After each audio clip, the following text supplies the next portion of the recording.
ভগবতে বাসুদেবায়। শ্রীমদ্ ভাগবত মহাপুরাণ। শিক্ষাদান করার জন্য ভগবান স্বয়ং আচরণ করেছেন। জীবদের প্রতি ভগবান অত্যন্ত কৃপালু।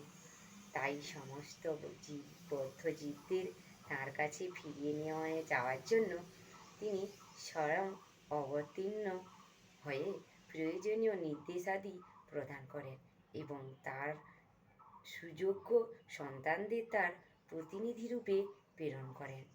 আজ থেকে মাত্র 507 বছর পূর্বে সেই উদ্দেশ্য সাধন করার জন্য তিনি শ্রী চৈতন্য মহাপ্রভুর রূপে আবির্ভূত হয়েছিলেন।